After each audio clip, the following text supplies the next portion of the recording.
Bonjour à tous et bienvenue dans ce webinaire qui est dédié à la communication responsable. Ce webinaire a été co-construit entre BPI France et l'entreprise Bilobé qui est membre de la communauté du Coq Vert. La communauté du Coq Vert, du coup, c'est une communauté qui rassemble plus de 1300 entrepreneurs qui sont engagés dans la transition écologique et énergétique, à la fois du coup des offreurs de solutions et des entreprises qui se transforment. Et en fait, pour favoriser les rencontres et la co-construction de solutions, on organise chaque mois un certain nombre d'événements, donc en physique et en digital. Et nous avons bien sûr notre rendez-vous annuel qui est jour E et qui se déroulera le 6 avril prochain. Et c'est vraiment dans cette lignée que s'inscrit ce webinaire. Et en fait, durant 1 heure, on va se demander comment agir pour une communication bas carbone. Et pour répondre à cette question, nous avons la chance d'avoir avec nous du coup 2 invités. Tout d'abord, Jean Dagré, qui est expert en communication et RSE et président fondateur de Bilobé. Bilobé, c'est une entreprise qui a développé un calculateur pour déterminer l'empreinte carbone des communications et qui propose une expertise également pour réduire l'impact environnemental de ces campagnes de communication. Et notre seconde invitée, qui est Sophie Rosen, qui est directrice marque et impact à l'Union des marques. L'Union des marques, c'est une association interprofessionnelle qui réunit 240 entreprises et dont la raison d'être est unie pour construire des marques durables. Je vais dans un premier temps laisser la parole à Jean Dagré. Donc, si vous avez des questions, n'hésitez pas à les poser au fur et à mesure dans le chat. On y répondra à la fin du webinaire. Bon webinaire à tous. Merci Louise, bonjour à tout le monde.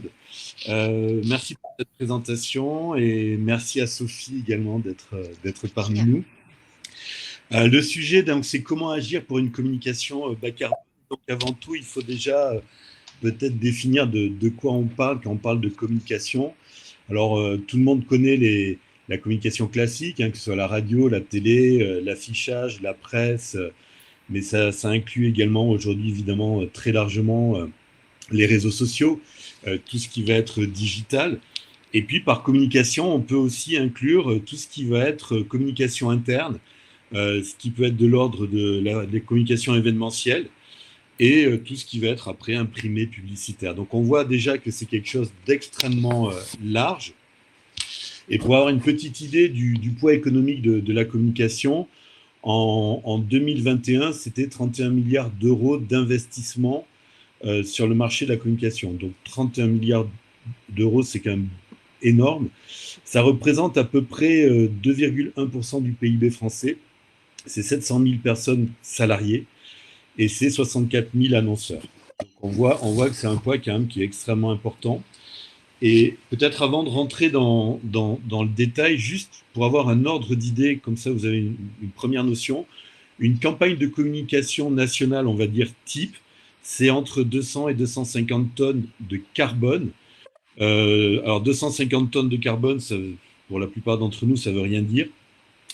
Mais c'est quand même 26 fois le tour de la Terre en voiture, ou c'est 80 allers-retours Paris-New York. Juste une campagne. Donc on voit de suite que notre métier et notre activité a un très gros impact sur l'environnement. Et l'idée, c'est l'objectif, c'est de réduire évidemment cet impact parce qu'il y a beaucoup de sources de réduction. Il y a quand même, et peut-être qu'on en parlera après, il y a quand même aussi une réglementation qui s'est mise en place. Tout le monde a entendu parler de la consultation citoyenne pour le climat, mais il y a eu aussi des rapports, le rapport Libert, il y a eu la loi climat et résilience, il y a le décret BGS, il y a le plan de sobriété énergétique. Donc tout ça fait qu'on rentre la communication rentre dans un univers où il y a une double pression, celle des clients des marques, mais également une pression, on va dire, législative. Le plan de sobriété énergétique, et je vais conclure cette introduction sur ce point-là, le plan de sobriété énergétique, vous en avez peut-être entendu parler parce que c'est notamment ce plan qui va interdire la publicité lumineuse entre 11h et 6h du matin. Alors moi, le premier, je me bats depuis longtemps contre le fait d'éclairer les rues la nuit quand il n'y a personne. Et ça paraît être une idée et une disposition qui fait bon sens. Sauf que j'ai vu il y a 2-3 jours que sur sur le panneau français, le plan national de panneaux publicitaires lumineux, il n'y a que 9% qui disposent d'un interrupteur qui permet de l'éteindre la nuit. Donc on voit de suite qu'il y a une bonne idée, que la loi met en place quelque chose, mais que le matériel n'est pas forcément adapté, qu'on ne sait pas éteindre les panneaux lumineux, ce qui est quand même un peu aberrant à mon avis, mais on reviendra certainement sur ça après. Mais donc voilà, impact important, pression des citoyens, pression législative, mais les solutions techniques ne sont pas encore là. Et donc, il faut tout faire pour essayer de réduire l'impact de la com. Alors, ceci étant dit, on a voulu, avec le cabinet Elab, on a voulu voir un petit peu quelle était la perception du grand public vis-à-vis de ce qu'on appelle l'impact carbone. Et donc là, on va vous présenter quelques slides d'un sondage. Alors, on va passer assez rapidement dessus parce que c'est un sondage qui est très complet. Vous pouvez le retrouver sur la page LinkedIn de Bilobé et sur notre site internet. Il sera en ligne à partir de 13 heures, dans une vingtaine de minutes. Donc, c'est un sondage donc, qui a été fait entre le 6 et le 7 septembre 2022. Louise, si tu veux, tu peux. Voilà. Donc, 6 et 7, merci. 6 et 7 septembre 2022. Donc, en pleine période où on commence à parler d'efforts collectifs, de sobriété énergétique, mais également de pression de pouvoir d'achat. Donc, ce sondage, on l'a réalisé auprès de 1000 personnes qui ont plus de 18 ans et qui sont représentatives de la population française.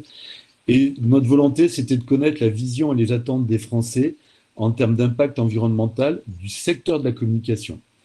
Voilà.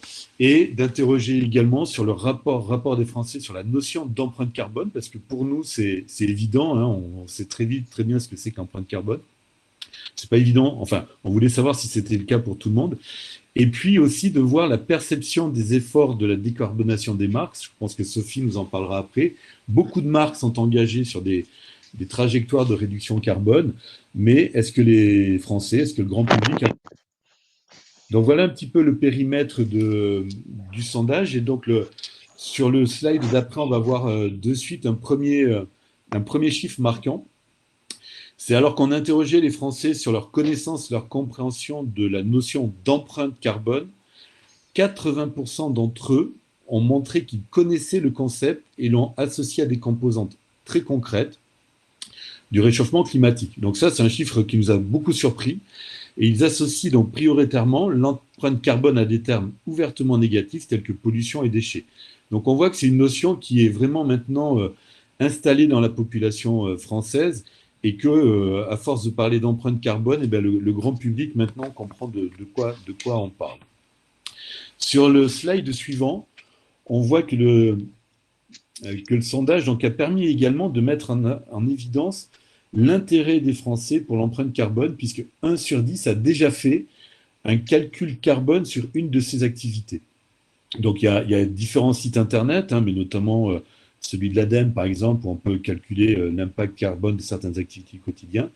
Donc voilà, 1 sur 10 a déjà fait un calcul d'une activité, mais plus encore, 1 sur 2 veut le faire. Alors pour le moment, il n'y avait pas forcément pensé, ou ne savait pas que c'était possible, et 1 sur 2 veut le faire. Donc là, on voit que l'impact carbone individuel devient une notion extrêmement forte, et même une préoccupation des Français. Et parmi ceux qui ne prévoient pas de la calculer, la moitié ne sont pas intéressés, mais l'autre moitié n'était pas au courant qu'on pouvait le faire. Donc on peut imaginer que très vite, on va avoir une grosse majorité des Français qui vont vouloir calculer l'impact carbone de leur activité au quotidien. Sur le slide suivant, on voit que c'est important pour les Français, et j'ai envie de dire, et pour cause. 85% des Français considèrent que pour lutter contre le changement climatique, le calcul de l'empreinte carbone est le moyen utile, voire indispensable, notamment chez les jeunes. Alors, je ne sais pas si vous le voyez, mais à droite, on voit la courbe d'âge par rapport aux préoccupations des Français. Et les jeunes sont extrêmement sensibles et ils sont notamment nombreux maintenant à reconnaître la pertinence de la notion de bilan carbone. Donc ça, c'est un point important. 85%, on va dire que c'est quand même une grande majorité. Et donc l'empreinte carbone devient aujourd'hui presque le référent en termes de mesure d'impact. Mais le sondage, on va voir, page suivante, on va voir également, donc là, que le sondage met également en avant de réelles attentes des Français vis-à-vis des marques. Et c'est là où on trouve que ça devient extrêmement impactant.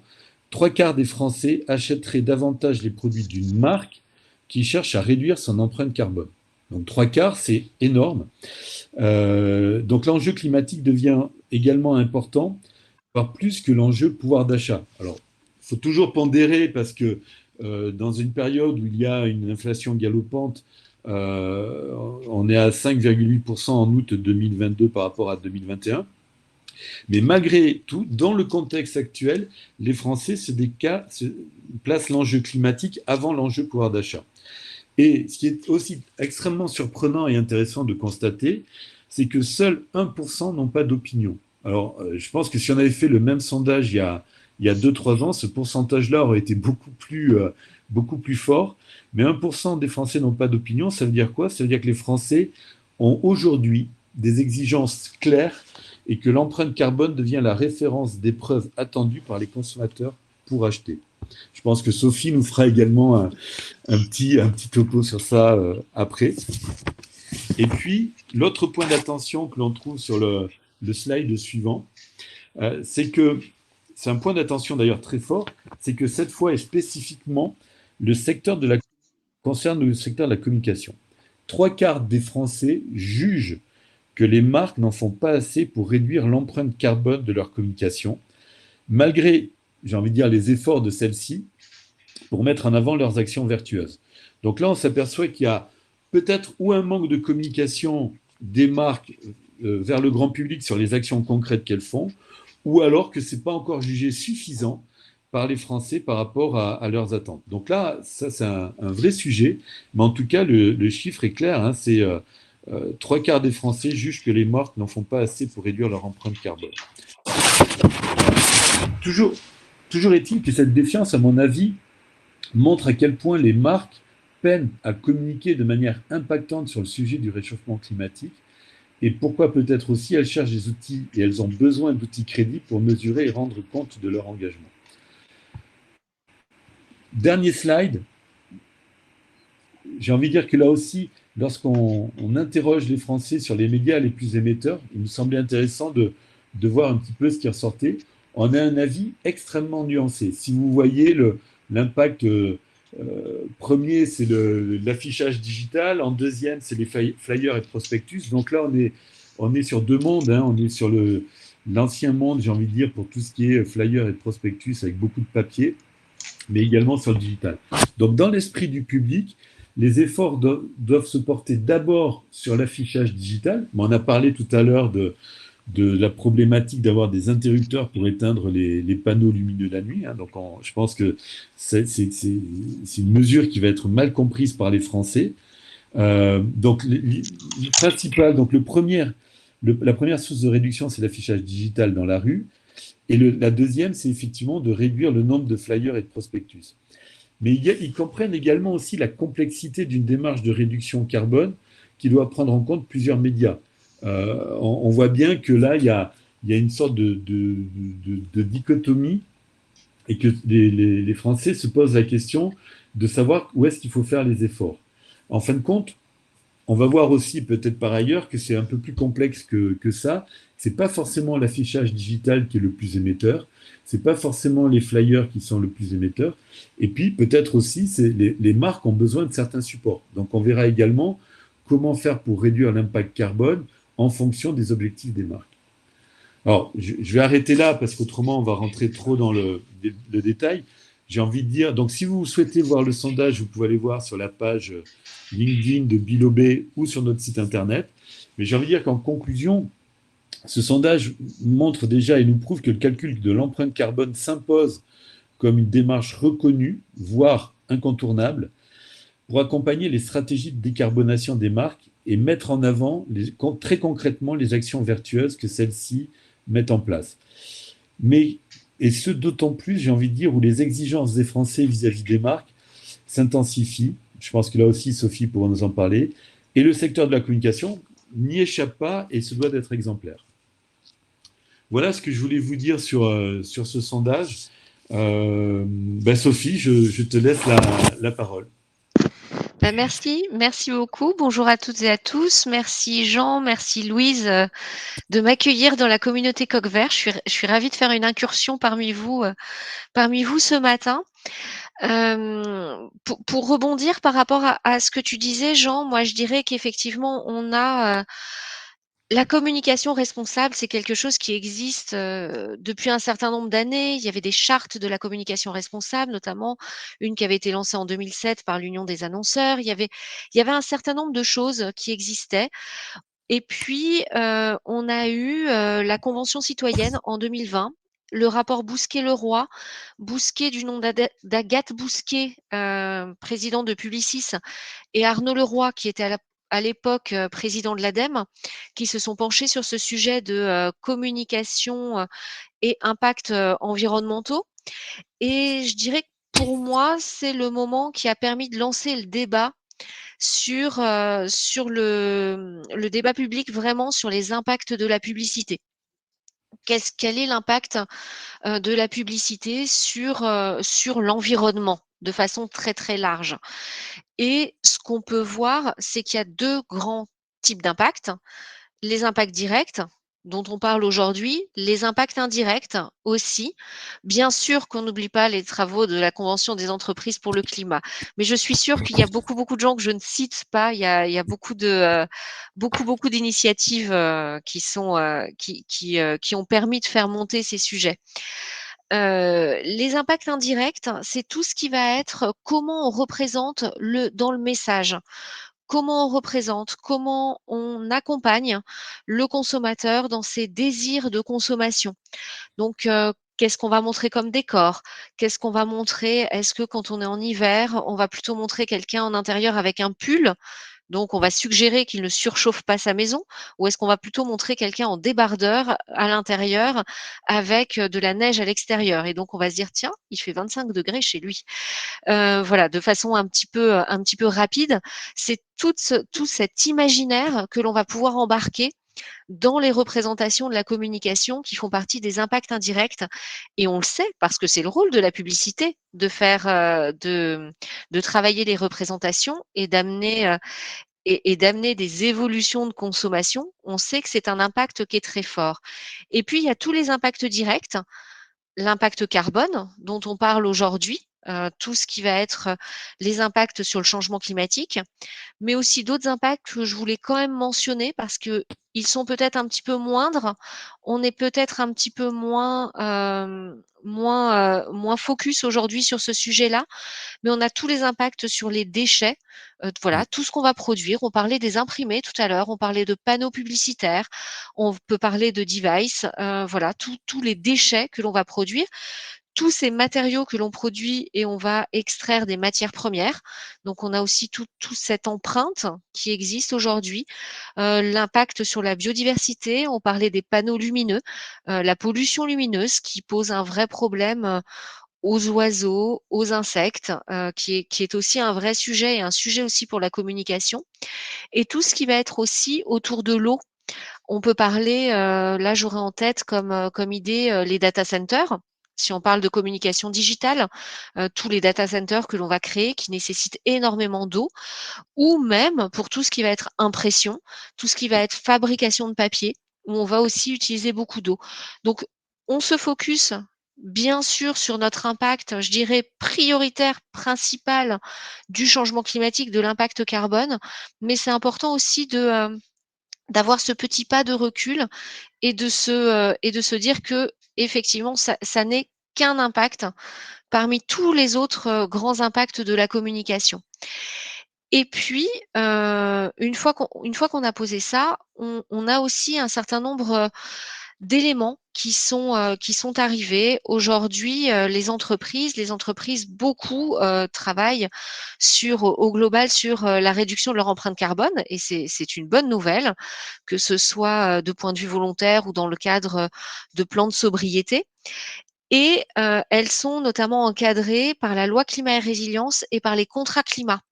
Les contrats climat, c'est quelque chose d'assez récent qui est arrivé, qui a abouti juste avant l'élection présidentielle. C'était le week-end d'avant que ça a été publié, juste avant l'élection.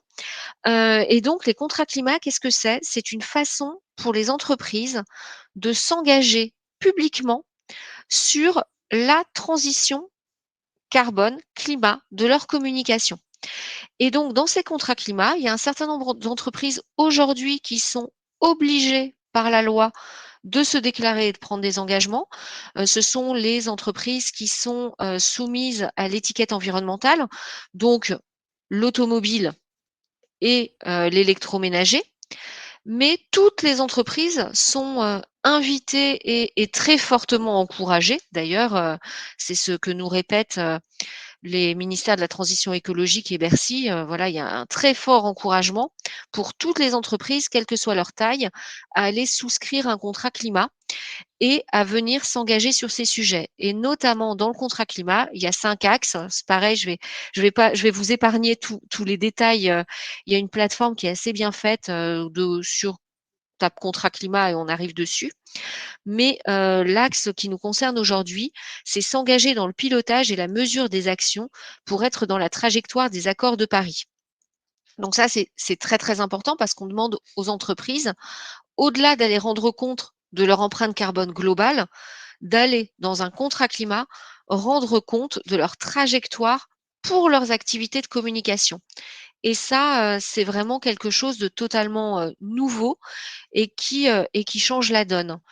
Et je dirais qu'aujourd'hui, on a beaucoup de choses qui se passent. Donc ça, c'est le côté vraiment qui est formidable. C'est qu'il y a beaucoup, beaucoup d'initiatives qui peuvent être des initiatives interprofessionnelles, des initiatives de marques, des initiatives d'acteurs privés, des initiatives d'acteurs publics. Voilà, beaucoup, beaucoup de choses se passent, mais on n'a pas forcément tout le temps une vision complètement complète de comment je calcule l'empreinte carbone de ma communication et sur tous les sujets et pas uniquement la production, la diffusion, une partie que je prends en compte et puis j'ai pas les plateformes parce qu'elles sont pas dans ce référentiel et je pourrais vous en raconter beaucoup. Mais, donc aujourd'hui, il y a un vrai sujet de comment on mesure et au-delà de ça, avant de repasser, la parole à Jean sur les cas pratiques, parce que je pense que c'est ça qui est super intéressant, c'est aussi, mesurer, c'est très bien, mais encore une fois, si on mesure et que derrière il se passe rien, bah, finalement la mesure elle sert pas à grand chose.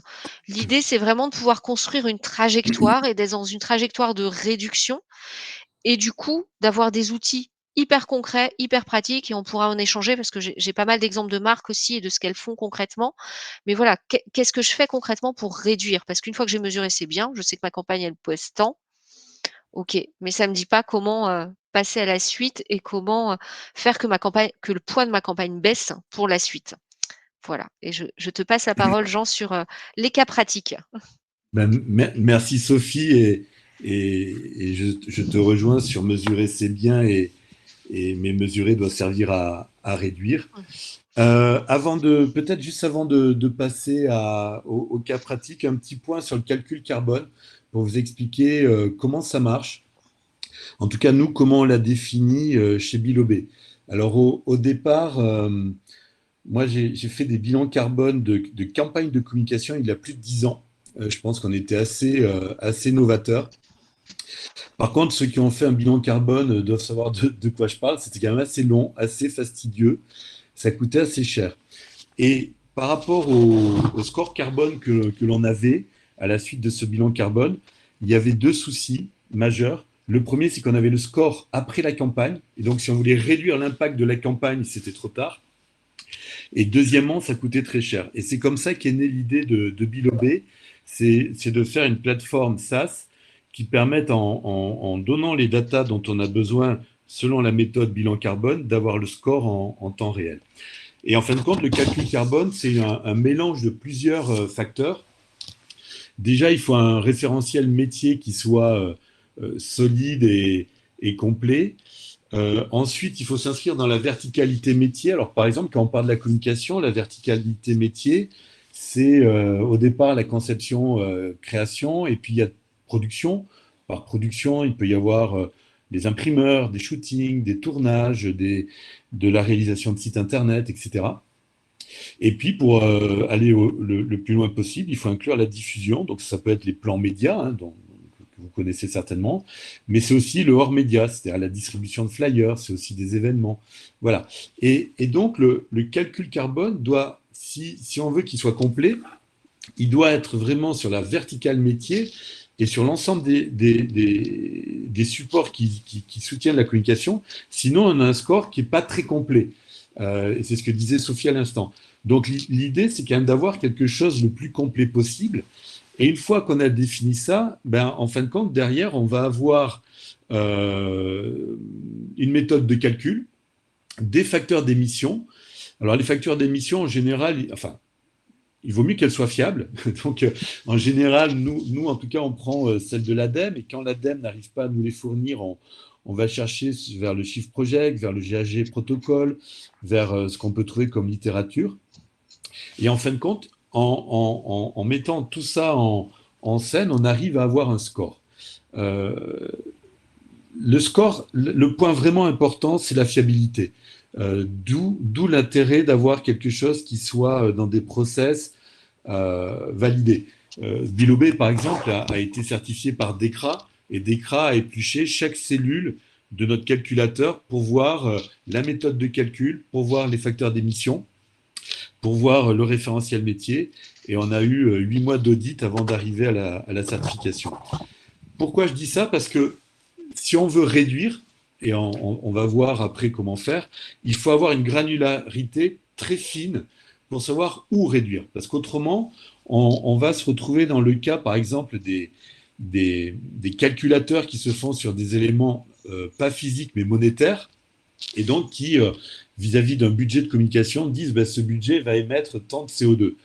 Ça n'a pas beaucoup d'intérêt, parce que le seul moyen de réduire, si on prend que cette méthode-là de calcul, c'est de réduire le budget com, et ce n'est pas forcément l'objectif. Nous, on est convaincus qu'on peut réduire l'impact de la com, en tout cas l'impact environnemental de la com, sans forcément réduire le budget, mais en l'articulant beaucoup mieux. Donc voilà un petit peu comment fonctionne un calcul carbone. Et l'idée, Sophie l'a dit, l'idée c'est qu'une fois qu'on a un score, il faut réduire. Parce que avoir un score pour avoir un score, ça ne sert pas à grand-chose. Donc, pour réduire, l'intérêt, je l'ai dit, c'est d'avoir une granularité très fine qui permet de voir où on doit faire les efforts, et je vous montrerai concrètement en suivant comment il faut faire, de façon à inscrire une trajectoire carbone sur une durée, qui peut être, par exemple, de dire on veut réduire l'impact de notre communication ou de notre publicité de 30% ou de 40% sur les 5 ans qui viennent. Et donc là, effectivement, on a besoin du score et on a besoin de conseils en réduction et de bonnes pratiques. Alors, pour illustrer mon propos, je vais vous prendre une campagne type qu'on a faite pour un client, alors que je ne vais pas nommer, mais c'est une campagne nationale relativement classique. Dans cette campagne, vous avez de l'affichage avec ce qu'on appelle du MUPI junior, du MUPI senior et des LCD. Donc, vous avez le détail qui apparaît à l'écran. Je ne vais pas le détailler comme ça, mais c'est une campagne d'affichage dans 14 villes. Alors, pour comprendre, le MUPI junior, c'est les abribus, enfin en général les abribus, et les MUPI seniors, c'est les affiches qui sont plus petites que des 4x3 et qui sont en général sur des panneaux qui roulent, qu'on trouve plutôt en milieu urbain. C'est une campagne également télé où il y avait 3 spots de 60 secondes. Alors, bon, voilà, on en reparlera après de l'intérêt d'avoir 3 spots de 60 secondes, 575 spots de 30 secondes et 575 spots de 20 secondes. Campagne presse dans 15 titres, je ne vais pas détailler, mais 15 titres nationaux assez connus. Et une campagne digitale qui mixait des vidéos à la demande pour à peu près 7 millions d'impressions. Une grosse campagne de programmatique et bannières, et puis une grosse campagne de social media sur Facebook et Insta. Voilà. Et cette campagne-là, en fin de compte, elle a émis 223 tonnes de carbone. C'est le slide d'après. Donc, on en revient un petit peu à ce que je vous disais. Pour moi, on peut considérer que c'est une campagne nationale, somme toute classique. Hein. Évidemment, il y en a qui sont beaucoup plus riche que celle que je viens de décrire, mais voilà. Et donc cette campagne a émis 223 tonnes, donc je ne sais pas si vous vous souvenez, mais 223 tonnes, c'est 26 fois le tour de la Terre en voiture, ou 80 Paris-New York. Donc on voit quand même que ça a un impact énorme. Sur le camembert de droite, je parlais de granulométrie tout à l'heure, de granularité, on voit l'impact par média. Donc ça, c'est ce qui va permettre déjà de se dire, tiens, où est-ce qu'on peut réduire notre impact? Où est-ce que ça a du sens de le faire? Où est-ce que ça vaut le coup de faire des efforts? Donc on voit par média l'impact, 83 tonnes, c'est l'affichage, 104 c'est l'affichage, 83 c'est le digital, 16 c'est la campagne presse et 20 c'est la campagne télé. Si on va plus loin, je vais peut-être passer après rapidement dessus, mais on voit que grâce à notre calculateur, on peut voir par média l'impact de ce que je vous expliquais, c'est-à-dire la verticalité métier, donc l'impact de la conception, l'impact de l'impression et de la production, l'impact de l'affichage, l'impact du transport. Et donc là, ça nous permet déjà d'avoir une analyse fine pour voir où on peut réduire l'impact. Et, alors je vais passer rapidement dessus, on a donné des conseils à notre client qui a pu réduire de 37 tonnes, donc soit 16%, l'équivalent de cette campagne. Alors il n'a pas appliqué tous les conseils qu'on lui a donnés, mais il y a eu des conseils notamment de relocalisation de la production, puisque le print des affiches était fait avec du papier qui venait de Pologne, et l'imprimeur était en Italie pour une livraison en France et à Paris. Donc on voit là aussi qu'il y a une réflexion sur la logistique à avoir. On a eu de la même façon des réflexions par rapport à la production du spot. Je ne sais pas si vous vous souvenez, mais il y avait un spot de 60 secondes, mais qui était seulement pour 3 passages. Or, ça avait un impact sur la durée du tournage. Et donc là aussi, il faut se poser les bonnes questions. Est-ce que j'ai besoin de faire un spot de 60 secondes? Est-ce que 30 secondes peuvent suffire? Il y avait également des spots de 20 secondes. Donc là, on peut se poser la question de la durée des spots. Un point également important, c'est de réfléchir alors, ça a l'air tout bête, mais à la création des affiches et des annonces presse. Est-ce qu'on met un aplat couleur sur les affiches et sur l'annonce presse? Si on met un aplat couleur, on va consommer plus d'encre, donc on va avoir plus d'impact sur l'environnement. Donc on voit que là, on peut aller très loin dans les conseils, mais également on peut se poser la question de pratique, je pense notamment au digital, où parce que le budget n'est pas très cher, on va multiplier les millions d'impressions. Et alors ça va rassurer énormément les marques de se dire qu'on va avoir des milliers d'impressions ou des millions d'impressions sur une campagne digitale. Or, il faut savoir, et Sophie en a parlé tout à l'heure, les serveurs ne sont pas forcément en France, ils sont des fois même pas en Europe, ils sont extrêmement énergivores en électricité, en eau, enfin il faut refroidir tout ça, c'est vraiment des mécaniques extrêmement complexes. Et donc là aussi, quand on se dit, oh ben tiens, je vais acheter pour quelques milliers d'euros 1, 2, 3, 5 millions d'impressions en plus, ben on n'a pas on ne voit pas l'impact que ça peut avoir sur l'environnement. Donc là aussi, il faut se poser les bonnes questions en amont de façon à réduire l'impact carbone. Sur la campagne donc, que je viens de vous présenter, on avait réussi à réduire l'impact de 16%. On espère que la campagne suivante, et s'ils appliquent l'ensemble de nos conseils et ou de nos bonnes pratiques, on va arriver à réduire de 20 à 25% l'impact carbone de cette campagne. Donc voilà, c'est un exemple assez concret sur une campagne. Il y a quand même des points majeurs à avoir en tête sur les bonnes pratiques. Là, je pense qu'on va pouvoir échanger avec toi, Sophie, mais sur les bonnes pratiques. Alors, certaines se sont mises en place, notamment par le Covid. Et je pense, Louise, si tu veux, on peut lâcher la présentation.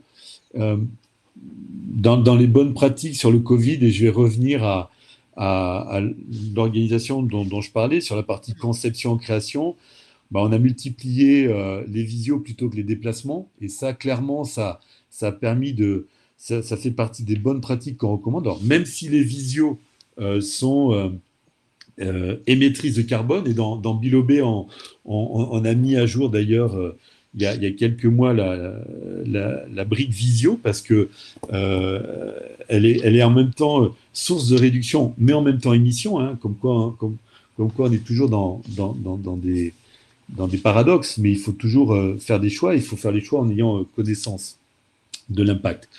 Donc les visios sur la conception, c'est important, mais également sur, moi j'ai envie de dire, l'ancrage des supports qu'on va faire. Il faut réduire au maximum les ancrages, mais également dans la partie conception, peut-être aussi sur la production, réfléchir à comment on produit. Moi, j'ai une préconisation. Alors, évidemment, on s'affranchit des problématiques financières et de la marge brute que les agences peuvent avoir, par exemple. Mais nous, on conseille de relocaliser l'ensemble de la production, que ce soit la production de papier, que ce soit le print, que ce soit les tournages, que ce soit les shootings. Je vais vous donner un exemple. On a fait un tournage pour la région Grand Est et l'ADEME. Et en cahier des charges, au tout départ, on a mis en obligation le fait de pouvoir aller sur le tournage à pied, en vélo ou en tram. Et la seule voiture qui a été utilisée sur ce tournage-là, ça a été le véhicule qui transportait tout ce qui était technique et régie.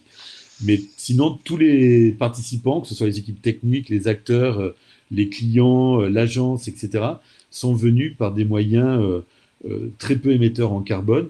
Et ça c'est une volonté. C'est juste, on se dit, ben voilà, ce tournage, il doit être fait comme ça. Ça a obligé à trouver un lieu de tournage en ville. Ça aurait été plus simple d'aller à la campagne, mais c'est un cahier des charges. On peut mettre dans le cahier des charges le fait de tout faire en France. Nombre de marques ou d'agences proposent de faire des tournages loin, souvent pour des raisons budgétaires. Et effectivement, on s'aperçoit que ça a un impact colossal d'envoyer des équipes à l'autre bout du monde pour shooter, pour filmer. Donc ça aussi, dans les bonnes pratiques, ça a un sens. Et puis peut-être pour conclure sur la partie diffusion, j'ai parlé du fait de ne pas empiler les audiences. Je crois qu'on peut avoir une efficacité de plan média avec un GRP très satisfaisant sans forcément cumuler les éléments de plan média. Donc là aussi, il y a une réflexion de structure et de logique du plan média et d'efficacité où l'impact budgétaire va être très fort au niveau environnement par rapport à l'efficacité. Donc à un moment, il faut juste se dire le plan média tel qu'il est défini est suffisant. Si je vais au-delà, je vais vraiment augmenter mon impact carbone. Et puis, je l'ai dit, et je vais te laisser la parole, Sophie, après. Je l'ai dit, mais un point important, pensez à la fin de vie. Alors, la fin de vie des supports papier, ça paraît presque évident, mais la fin de vie des podcasts, la fin de vie des vidéos, il ne faut pas laisser des vidéos trop longtemps sur les réseaux sociaux, il ne faut pas les laisser trop longtemps sur les plateformes de streaming parce que elles vont être basées quelque part, elles vont prendre de la place sur un serveur, elles vont consommer de l'énergie. Et si on multiplie par le nombre d'années, c'est vraiment impressionnant. Peu de marques ou peu d'agences encore incluent dans leur stratégie vidéo la fin de vie des vidéos et à quel moment on va les sortir. Pour rien vous cacher, juste avant le début de cette visio, on a vu avec Louise et Sophie que cette vidéo qui sera sur YouTube, de la sortir peut-être ou de l'enlever de YouTube dans 6 mois ou 1 an, parce qu'elle n'aura plus raison d'être. Et donc là, si vous regardez dans vos entreprises le nombre de vidéos de produits qui sont plus d'actualité ou de dirigeants qui sont même plus en place et qui sont encore sur les réseaux sociaux de l'entreprise ou sur les plateformes de streaming, c'est colossal. Et ça a un impact énorme qui est invisible mais qui est vraiment très important. Voilà ce que je voulais vous dire. Je pense qu'après, il y aura beaucoup de choses à dire, mais si on doit retenir une chose, c'est pour réduire son empreinte carbone, il faut d'abord la calculer, mais le calcul, derrière, il faut réduire. Et à mon sens, un calculateur doit être indépendant, il ne doit pas faire partie de groupes d'agences ou de choses comme ça. Je sais qu'il y a des agences qui sortent leur calculateur, mais je pense qu'un calculateur doit être tiers de confiance et donc indépendant. Il faut qu'il soit global, c'est-à-dire couvrir l'ensemble des supports de communication et pas qu'une partie, parce que sinon, vous allez pouvoir, avec plusieurs calculateurs, peut-être rassembler l'ensemble de votre plan média, mais vous allez avoir des méthodes de calcul différentes. Donc, nous, on préconise d'avoir un calculateur plutôt global. Et puis, il faut que les données soient fiables. Donc, pas de flux financier, mais plutôt une granularité très précise. Et puis, je prêchais pour ma paroisse, si possible, certifié par un organisme indépendant. Voilà. Voilà, Sophie. Merci beaucoup, Jean et Sophie, pour vos interventions. On va peut-être passer à une partie de questions-réponses. Alors, j'avais peut-être juste quelques éléments de cas pratique, pardon, Louise, à rajouter pour compléter ce que disait Jean, particulièrement sur la période de la production. Nous, ce qu'on voit dans les bonnes pratiques, là, quand je compile, notamment les marques, les grandes marques qui font partie du programme FAIR et qui se sont engagées sur l'éco-socio-conception de leurs outils de communication. Et quand je regardais là un petit peu ce qui pratique et ce qui est très efficace en termes de production pour leur production de communication, évidemment la localisation en France, voilà, la relocalisation des tournages et la réutilisation d'images d'archives. Ça, on l'a pas évoqué, mais c'est super important. Je vois par exemple, je ne sais pas si vous voyez cette campagne hexagonale de la SNCF qui a tourné l'année dernière sur les écrans. 25% des images étaient finalement des images d'archives, des images déjà existantes. Et ça, c'est quelque chose qui se pratique de plus en plus, notamment en cosmétique aussi, les textures des produits. Un masque, si un directeur artistique m'entend, il peut hurler, mais un masque blanc, c'est un masque blanc. Finalement, la texture sera la même. On peut réutiliser des images d'archives. C'est une pratique qui permet vraiment d'avoir des vrais gains parce qu'on ne va pas retourner, tout simplement. Donc ça, c'est super important. Évidemment, se déplacer plutôt en train. Des choses aussi, ça c'est Guerlain qui me partageait ça sur leur dernière campagne. Ça paraît tout simple, mais utiliser des fleurs locales et de saison. Ça paraît bête dit comme ça, mais c'est un gain énorme aussi parce qu'on on va pas utiliser des fleurs qui ont fait 3 fois le tour de la terre. Réemployer les décors. Également aussi quelque chose qui est beaucoup pratiqué, qui est sur le catering. On fait manger les gens quand on fait des shootings, c'est normal, on se nourrit. Eh bien, avoir des buffets végétariens, des solutions de repas végétariennes, c'est aussi une manière de faire baisser très significativement le bilan carbone de ces campagnes. Et donc ça, voilà, c'était des petites choses aussi qui paraissent, qui peuvent être simples, mais qui ont un véritable impact après quand on rentre tout ça dans un calculateur et qui permettent d'avoir des vrais gestes hyper concrets, encore une fois, sur la production du spot. Là, on parle bien de l'empreinte carbone de la production du spot. On est bien sur ce périmètre-là, mais c'est très très efficace parce que on va pouvoir, voilà, un spot tel que Guerlain qui a été fait de cette façon-là, ils ont divisé par 80 leur empreinte carbone pour cette campagne. Donc je pense que c'est voilà, c'est des choses à se mettre concrètement en tête. Et voilà, Merci Louise, je beaucoup repasse la parole. pour ces éléments, Sophie. Du coup, on va passer à une question plus de questions-réponses, une partie de questions-réponses, pardon. Donc, n'hésitez pas à mettre toutes vos questions dans le chat. Il y en a déjà pas mal auxquelles on va répondre. Avant ça, moi, j'avais une petite question pour vous personnellement. Qu'est-ce qui vous choque le plus dans le bilan des pratiques de communication? Je ne sais pas, Jean, tu veux prendre la parole? Ouais, je vais prendre la parole. J'ai vu des cas incroyables. J'ai vu des clients français avoir leur agence de com au Brésil. Je pense qu'il y a des bonnes agences en France, j'en suis sûr même. Donc, pourquoi aller chercher une agence au Brésil? J'ai vu des tournages avec énormément de personnes se faire à l'autre bout de la planète. Moi-même, je me souviens quand j'étais beaucoup plus jeune, dans les années 80, j'avais fait des shootings. J'ai travaillé dans une grande agence parisienne et on avait été shooter une boule de neige à la Grande Motte à Tignes, sur le glacier de la Grande Motte à Tignes, en plein mois d'août, parce qu'il fallait une photo avec de la neige. Alors évidemment, c'était à l'époque, il n'y avait pas les photothèques et tout ce qu'on peut avoir comme matériel aujourd'hui, mais voilà, je pense que notre métier doit vraiment se mettre l'impact environnemental dans toute sa logique de réflexion, de la conception à la diffusion. Il faut vraiment intégrer cette partie relocalisation. Et je rejoins Sophie.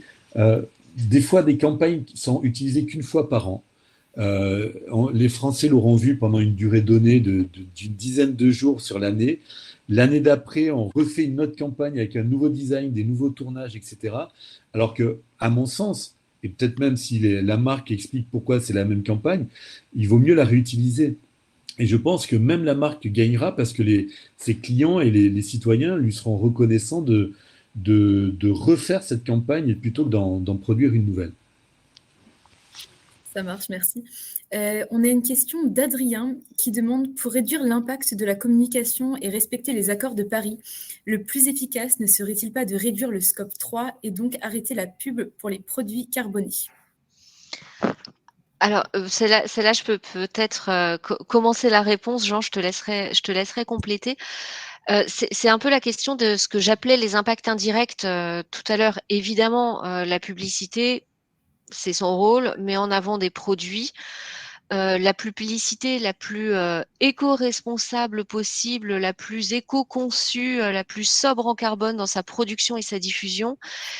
Évidemment, elle aura un très très fort impact si elle met en avant un produit hyper carboné, pas du tout respectueux de la planète. Ça, on est bien sûr 100% d'accord. Ça fait partie d'ailleurs des contrats climat, très clairement. Là, je vous ai cité qu'un axe, mais la mise en avant de produits respectueux de l'environnement, c'est quelque chose qui fait aussi, qui fait clairement partie des contrats climat. Pour moi, il faut marcher sur les deux jambes. Il faut avancer, il faut clairement avancer sur les deux sujets, sur les sujets des représentations et de qu'est-ce que raconte la publicité et comment est construite la publicité. Moi, je dis, il faut réussir à avancer des deux côtés. Aujourd'hui, c'est vrai qu'on se focusait sur comment on construit la publicité. Mais voilà, ces deux aspects, les deux sont importants, bien sûr. Merci Sophie pour ta réponse. On a une question de Céline également qui demande: savez-vous ce qui est envisagé par les annonceurs et acteurs de la pub? Ils ont jusqu'à présent montré plutôt de la réticence et ont fait en sorte de ne pas en arriver là, alors que c'est factuellement nécessaire. Alors, ce serait difficile de parler pour tous les annonceurs parce qu'il y a combien d'annonceurs? Tu as dit un chiffre tout à l'heure que je me suis empressée d'oublier qui était Là, important. c'est 64 000. Oui, voilà. Donc, c'est difficile de parler pour l'ensemble des annonceurs. Aujourd'hui, je reprends ce que je disais, c'est les annonceurs, ils sont de toute façon dans une trajectoire de transformation. La transformation, elle est en cours. Les grands annonceurs, ils travaillent. Ils travaillent sur leur trajectoire durable, niveau marketing, niveau communication. Je pense que de toute façon, c'est quelque chose d'indispensable. On l'a encore vu cet été, on le voit à cette rentrée. Moi, j'anime une communauté alors une petite communauté de 47 annonceurs sur ces sujets de communication responsable à travers le programme FAIR, qui est un programme d'engagement. Et effectivement, c'est les sujets qui nous traversent. C'est comment on peut évidemment arriver à communiquer de façon plus responsable dans le contenu des messages, dans la façon dont ils sont fabriqués, dans leur diffusion également. On parlait tout à l'heure aussi de pression, on en a parlé rapidement, mais finalement la pression qu'on exerce sur les consommateurs, comment avoir une pression responsable, ce qu'on appelle la diffusion maîtrisée de la communication. Pas toucher 15 fois de suite la même personne, c'est pas responsable. Donc comment on peut travailler sur ces sujets et puis travailler aussi avec l'ensemble de ces parties prenantes parce que c'est tout un secteur qui se tient de l'annonceur au diffuseur et comment tout cela se fait en responsabilité. Donc les choses avancent petit à petit et en tout cas les annonceurs y travaillent, c'est ce que je pourrais répondre là aujourd'hui. Je vais peut-être faire un complément, je vais peut-être revenir au sondage, parce qu'en fin de compte, moi je pense que les marques et les agences au sens large du terme, il y a la pression, il y a une pression des citoyens qui est de plus en plus forte. Moi, je vois par rapport à il y a 10-12 ans où j'ai commencé à travailler sur la réduction carbone de notre métier, ça n'a rien à voir. Ça n'a rien à voir. Aujourd'hui, la pression est très forte. Il y a des effets d'accélération comme la Convention citoyenne pour le climat. Et le sondage est très clair. Les sondages disent que les Français vont préférer les marques qui agissent concrètement sur leur impact carbone. Donc moi, je pense que les annonceurs vont devoir s'inscrire dans cette contrainte-là. Et puis la loi, d'un autre côté, va les obliger aussi. Et ce qui fait que pour moi, il y a un effet un peu sécateur qui fait que je pense que les marques n'auront pas d'autre choix. Et si on analyse les écrans publicitaires sur une soirée, on voit aussi que par rapport à il y a même 2-3 ans, il y a de plus en plus de messages publicitaires liés à la RSE. De plus en plus.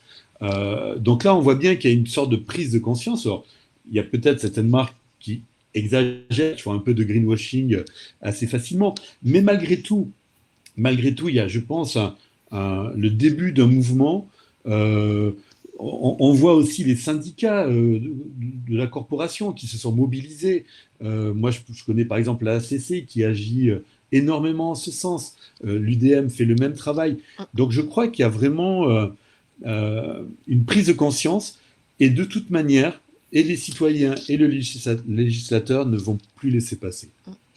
Mais ça, je peux que renforcer le propos. Nous, ce qu'on voit, les 240 entreprises que l'on représente, toutes plus ou moins avancées. Certaines s'y sont pris plus tôt que d'autres, évidemment. Et certaines sont peut-être plus puristes que d'autres, évidemment aussi. Mais toutes ont cet enjeu de transformation durable. C'est un enjeu incontournable par la pression des consommateurs, de toute façon. Et le sondage de tout à l'heure nous le montre et il est renforcé. Il ne fait que revenir en écho d'autres et de prochains qui sont à venir. Là, j'attends avec impatience et gourmandise celui, le baromètre Greenflex Adem de la consommation responsable, qui sort début octobre et qui, je suis sûre, ne va venir encore une fois que renforcer cette tendance parce que c'est ce qu'on voit de toute façon et les marques le comprennent et avancent là-dessus. C'est très clair. Merci pour vos réponses. On a une autre question d'Adrien. Je pense que c'est plutôt pour toi, Jean, qui demande si je comprends bien, vous calculez uniquement les scopes 1 et 2, mais quid du scope 3, surtout depuis la mise à jour des critères du BGES? Alors,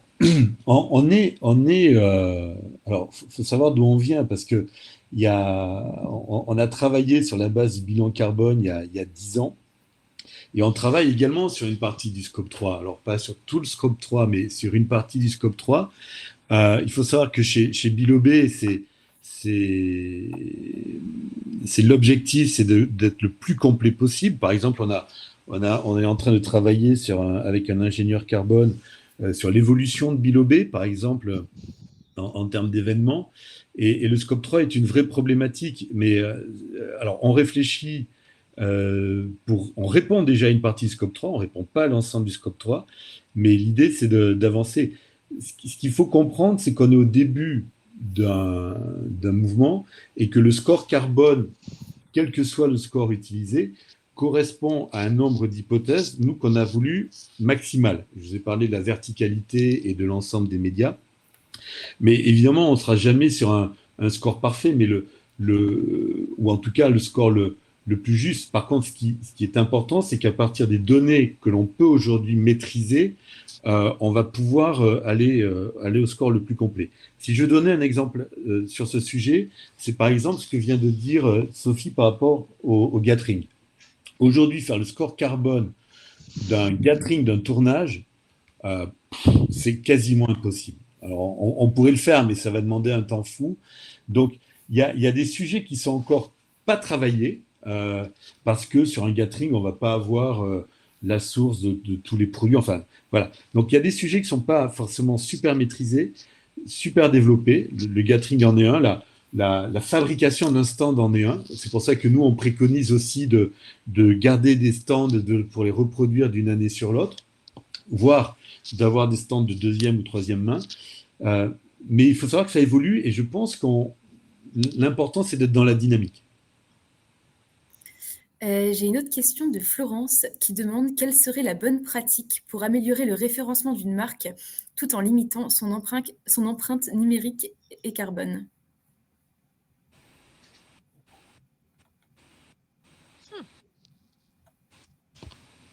Alors, ça dépend comment elle fait son référencement, si c'est du naturel, si c'est du payant, ça dépend d'un certain nombre de choses.